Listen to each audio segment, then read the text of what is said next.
Problem 45 Fibonacci অনুক্রমের প্রথম 50টি পদ print করার জন্য ফোরট্রান প্রোগ্রাম লিখো যেখানে একটি সারিতে 5টি সংখ্যা থাকবে। সলিউশন। প্রথমে আমাদের ফিবোনাকি ধারাটা মনে রাখতে হবে। ফিবোনাকি ধারাটা হচ্ছে 1, 1, 2, 3, 5, 8, ডট ডট ডট। ফিবোনাকি ধারাটার নিয়মটা হচ্ছে প্রথম দুইটা পদের যোগফল পরবর্তী পদ। যেমন 1 + 1 যোগ করলে আমরা কত পাই 2, তাহলে 3 নম্বর পদটা হচ্ছে 2, 1 + 2 মানে 2 নম্বর এবং 3 নম্বর পদ 1 + 2 যোগ করলে কত হয় 3, তাহলে 4 নম্বর পদটা হচ্ছে 3। 3 নম্বর এবং 4 নম্বর পদটা যদি আমরা যোগ করি মানে 2 + 3 যদি যোগ করি তাহলে আমরা কত পাই 5, তাহলে 5 নম্বর পদটা হচ্ছে 5।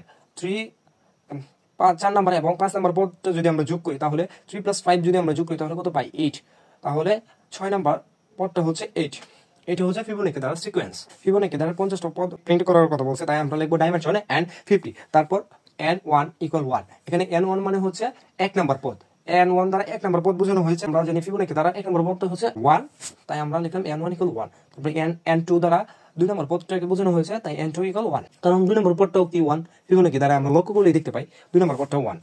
তারপর ডো লুপ ব্যবহার করতে হবে। ডো লুপের নিয়ম হচ্ছে ডো লেভেল নাম্বার হিসেবে আমরা 7 নিয়েছি। তারপর ইন্টিজার ভেরিয়েবল হিসেবে i j k l m n, এখানে যেগুলো একটা নেওয়া যায়, এখানে আমরা কে নিলাম। এই কে ইকুয়াল, যেহেতু আমরা প্রথম n1 এবং n2 মানে দুইটা পদ নিয়ে নিছি, তাহলে বাকি আছে কি 3 থেকে 50 পর্যন্ত। তাহলে আমরা কি লিখতে পারি 3, 50, দেন nk equal nk-2 plus nk-1। এটা আমাদের মুখস্থ রাখতে হবে। এটা হচ্ছে ফিবোনাকি দ্বারা সূত্রটা। এখানে আমরা nk ইকুয়াল যদি আমরা 3 ধরি তাহলে আমরা প্রায় nk এর জায়গায় 3, তাহলে n3 equal n3-2 plus n3-1, তাহলে কত পাই n1 প্লাস n2। আর n1 মানে কি 1 নম্বর পদ, ফিবোনাকি দ্বারা প্রথম পদ কত 1। তারপর n2 মানে কি 2 নম্বর পদ, মানে ফিবোনাকি দ্বারা 2 নম্বর পদ। ফিবোনাকি দ্বারা 2 নম্বর পদ কত, ফিবোনাকি দ্বারা 2 নম্বর পদ হচ্ছে 1, তাহলে কি 1 + 1 = 2।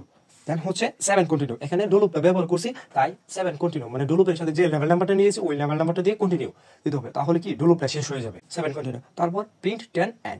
এখানে প্রিন্টের সাথে 10 হচ্ছে লেভেল নাম্বার হিসেবে আমরা যে কোনো সংখ্যা নিতে পারি, 5, 10, 9, 4 যে কোনো সংখ্যা নিতে পারি। এখানে আমরা 10 নিলাম। তারপর n মানে কি 50টা পদ প্রিন্ট করার কথা বলছে। আমরা প্রথমে ধরে নিচ্ছি ডাইমেনশন n50।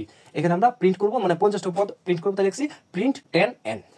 10টা হচ্ছে লেভেল নাম্বার। তারপর 10 প্রিন্টের পর ফরম্যাট দিতে হবে। ফরম্যাট দেওয়ার নিয়ম হচ্ছে প্রথমে লেভেল নাম্বারটা আছে 10 নিয়েছি, ওই লেভেল নাম্বার ফরম্যাটের স্ট্রাকচারটা হচ্ছে প্রথমে এক্স ফিল্ডের সাথে আমরা 1x 2x 3x 5x 4x যেগুলো দিতে পারি। এখানে আমরা 2x দিলাম, 5i। এখানে যেহেতু ফিবোনাকি ধারার সংখ্যাগুলো হচ্ছে পূর্ণ সংখ্যা, যেহেতু ফিবোনাকি ধারার পদগুলো হচ্ছে পূর্ণ সংখ্যা, তাই আমরা আই ফিল্ড ব্যবহার করছি।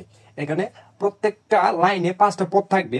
আমাদের ডাকে বলা হয়েছে প্রত্যেকটা লাইনে 5টা পদ থাকবে, তাই আমরা 5i লিখছি। 5/12 বদলে এখানে 3, 4, 5 যে কোনো সংখ্যায় নেওয়া যাবে, কোনো সমস্যা নাই। ব্র্যাকেট কিন্তু 5i দিতে হবে, 5i, কারণ প্রত্যেকটা লাইনে 5টা পদ করে বলছে। তারপর স্টপ, তারপরে ইন্ট। আশা করি তোমরা বুঝতে পারছো। যদি আরো কোনো ম্যাথের প্রয়োজন হয় তাহলে কমেন্ট করতে পারো। ধন্যবাদ।